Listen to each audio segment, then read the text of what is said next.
বানাবে বারে এ দুলান লাগতেছে এটা এই মালটা দেবে 8.5 বছর নাই বেটা।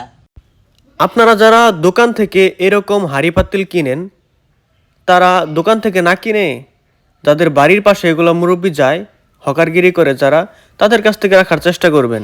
কারণ এই যে একটা বাঁশের বাইক দেখতে পাচ্ছেন, এটা কেবলই একটা বাঁশ নয়, এটা প্রচণ্ড শক্তিশালী এবং এই যে এটা প্রচুর ওজন, কিন্তু দুই পাশে যে তার দোকানটা, দুই পাশে যে হাঁড়ি পাতিল রাখছে, এটা কিন্তু প্রচুর ওজন। আমি একটু উঁচু করে দেখলাম, অনেক কঠিন কাজ এটা। দেখেন আমার ডোলানো লাগতেছে। এরকমভাবে একটা কাঁধে নিয়ে মুরব্বি সারাদিন ঘোরাফেরা করে, আপনাদের বাড়ির পর্যন্ত পৌঁছে যায়। দেখেন একটা জিনিস ভাবেন, যদি বাজার থেকে কিনেন তাহলে কিন্তু গাড়ি ভাড়া, যাতায়াত খরচ, অন্যান্য অনেক খরচ আসে।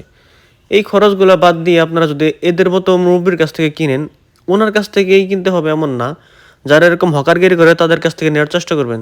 আর এদের সাথে 10 টাকা, 5 টাকা, 20 টাকা নিয়ে তর্কাতর্কি করবেন না, পারলে 10 টাকা বেশি দিবেন। কারণ তারা একটা পরিবারের দায়িত্বে আছে, তাদের সামর্থ্য কম বিদায় তারা কাঁধে করে হেঁটে হেঁটে বয়ে বেড়ায়। তাদের পাশে আপনারা এভাবেই থাকতে পারেন, তাদেরকে 10 টাকা বেশি দিয়ে একটা জিনিস কিনে।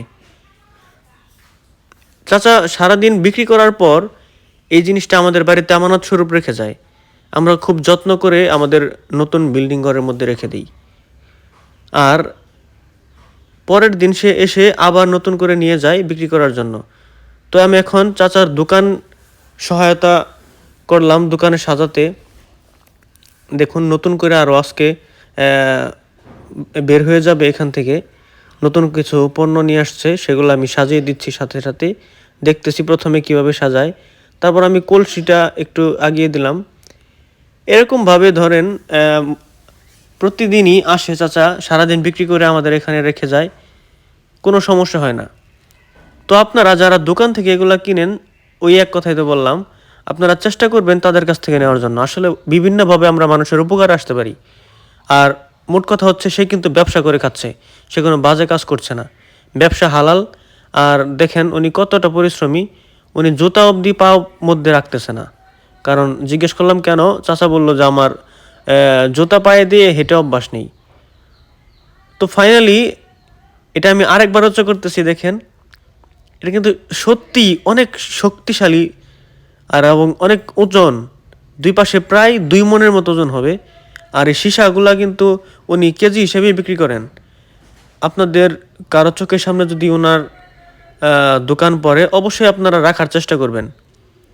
কারণ পুরুষ মানেই এরকম কষ্ট করে, আর বাবারা এরকমই কষ্ট করে সন্তানদের জন্য। আপনারা আশা করি ওনার কাছ থেকে পণ্যগুলা কিনবেন এবং এরকম হকার যারা আছে তাদের কাছ থেকেও কেনার চেষ্টা করবেন।